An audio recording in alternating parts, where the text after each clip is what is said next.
But let me begin with one point about Kevin McCarthy on this call with his colleagues, which they all know is a lie, that he's not going to tolerate them attacking other members, other Republican members of the House, when there were open attacks on Liz Cheney, for example, for saying that impeachment was warranted in this case, and that there were open attacks that were all but authorized by Kevin McCarthy and the leadership on the Republicans who stood up to vote for the impeachment of this president in the House of Representatives. I think a lot of Republicans are still having trouble processing what they and the country lived through on January the 6th. You know, we've spent so much time over the past 4 years talking about the crimes and scandals of the Trump administration. Inevitably, they're going to blur into the memory, and people will be left with a general memory of corruption and authoritarianism and misconduct and big mouthery. But these attacks, they're going to be in your grandchildren's school books, along with Neil Armstrong landing on the moon and the 9/11 attacks. This is a signature moment in American history.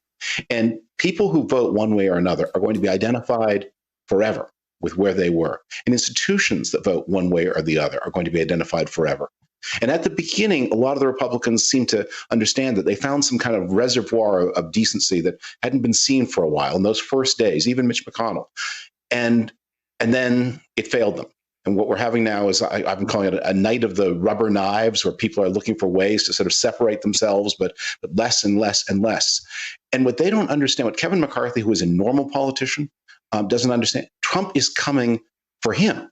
Trump is coming for this party. This is going to be the Trump party. And it's going to have, if they don't do something, it's going to have consequences forever. I mean, for 50 years, in the way that Bull Connor had consequences forever. And it's going to have consequences in 2022. They are counting on a repeat of what happened in 2010, where the economy was slow to recover and they had a chance. But if things work and they are branded this way, it's forever. Isn't Kevin McCarthy's trip to Florida really just him to go down there and begin his campaign of begging Donald Trump not to start a third party? Yeah, they always think they can manage Donald Trump.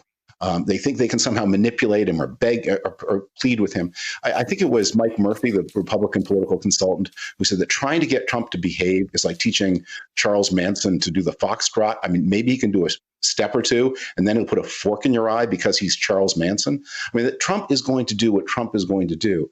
And the harder play, but the smarter play, is McCarthy has to begin now with a plan to excise Trump, separate him. And it will be hard at first, but it will not be as hard as it will be later. Hey, thanks for watching our YouTube channel. You should know that you can follow today's top stories and breaking news and catch up on your favorite MSNBC shows all in one place. Download the NBC News app today.